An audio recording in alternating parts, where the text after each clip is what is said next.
All right, so today we're diving into the world of hospitality. Well, sort of.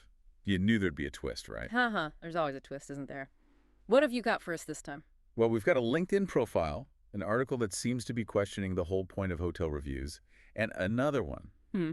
about pineapples. Yeah, it's a pretty wild mix. Definitely eclectic. I'm guessing you're hoping we can pull out some surprising connections here. Exactly, because on the surface, hospitality seems like a pretty straightforward concept, right? But I have a feeling these sources are going to uncover some really fascinating nuances. Oh, absolutely, I'm sure of it. So, shall we introduce these sources properly then? First up, we've got Alexandre Oliveira.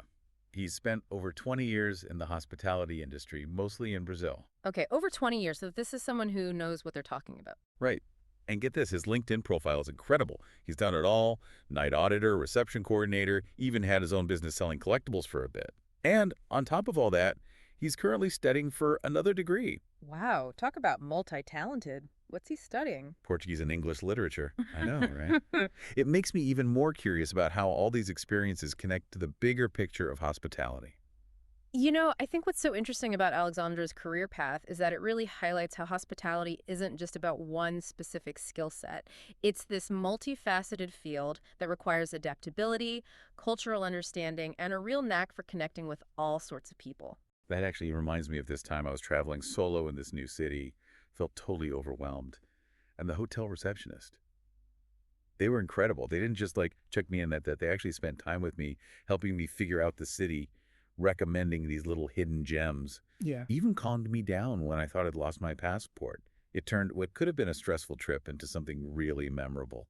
You see, and that's a perfect example of how all those seemingly different skills on Alexandre's profile, the problem solving from his time as a night auditor, the communication skills honed as a reception coordinator, understanding what customers need from selling those collectibles, it all comes together to create a truly hospitable experience. Yeah, hospitality is more than just checking boxes, isn't it? It's about really reading between the lines and responding to individual needs. Precisely. And that actually brings us to another layer of complexity that's often overlooked: the historical and cultural context. Take the pineapple, for instance. And that brings us to another layer of complexity, often overlooked: the historical and cultural context. Take the pineapple, for instance.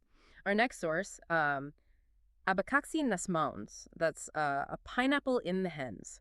In Portuguese, it delves into the surprising connection between, well, pineapples and hospitality. Okay, I have to admit, when I first saw pineapple on our list of sources, I was a little confused. But now you've got me intrigued, so tell me more. What's the connection? Well, this article explains that pineapples, back in the day, they were considered this rare and expensive delicacy, almost like a status symbol. Huh. Offering a pineapple to a guest, it was a way for the wealthy to really showcase their hospitality, their refinement. So you're saying that something as simple as a piece of fruit could represent this whole idea of luxury and exclusivity. Exactly. And it's fascinating, right? It shows how our perceptions of hospitality are so often intertwined with these social and cultural markers. What one group considers lavish and welcoming might be totally different for another, even in the same era, let alone across different cultures or time periods. That's a really interesting point. It's like how today some people might equate hospitality with these luxurious hotels and Michelin-starred restaurants, while others find genuine warmth and connection in a simple home-cooked meal. It all depends on your perspective. Precisely. And that ties in perfectly with our final source, the article about hotel reviews. Just as the pineapple's value was once tied to this very specific set of cultural expectations, today's concept of good hospitality is often shaped by our own personal biases and experiences. Okay, so let's talk about those dreaded hotel reviews. We've all been there, right? Planning a trip, scrolling through endless reviews, hoping to find that perfect balance of luxury and affordability, but also like terrified of ending up in some dingy room with terrible service. It can feel like a minefield out there. And that's the key takeaway from this article, reader beware. Reviews are subjective. What one person considers good value might be totally different for someone else. A business traveler might prioritize a hotel's location and Wi-Fi speed, while a family might be looking for a kid-friendly pool and nearby attractions. Yeah. It's like how I'm always drawn to hotels with that vibrant, bustling atmosphere, lots of common areas where you can meet people. But my partner, he prefers those quiet, secluded retreats. What feels welcoming and hospitable to me might feel overwhelming to him. You see, a perfect example of how subjective these experiences can be. And it highlights the importance of approaching reviews with a critical eye.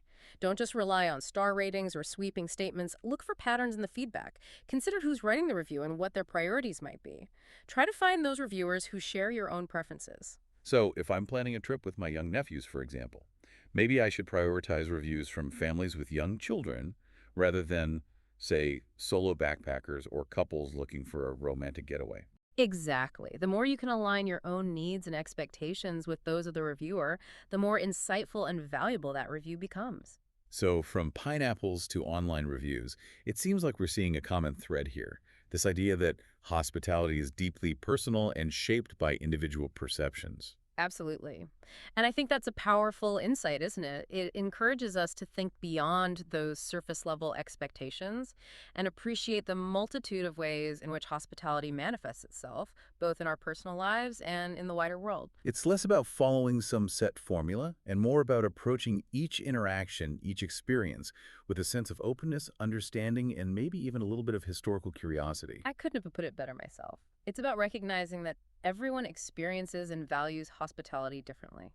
I love that. It's a good reminder that there's no one right way to create a welcoming and hospitable experience.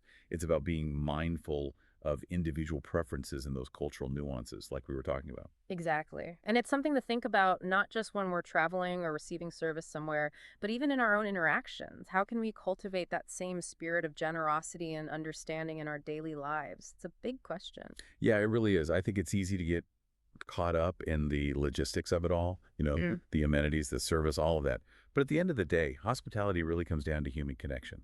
Whether we're offering a warm welcome to a stranger or going that extra mile for a friend or simply being present and attentive in our interactions, those small acts of kindness can make such a difference. Couldn't agree more. And I think that's what makes exploring this whole idea of hospitality so fascinating. It's not just about fancy hotels and, well, pineapples. It's something much more fundamental to the human experience, that desire to connect with each other, to feel seen and valued, to create those moments of genuine warmth and belonging. Beautifully said. So as you go about your day-to-day, think about what hospitality means to you. How can you be both a gracious recipient and a generous giver of those small gestures that make the world a little brighter?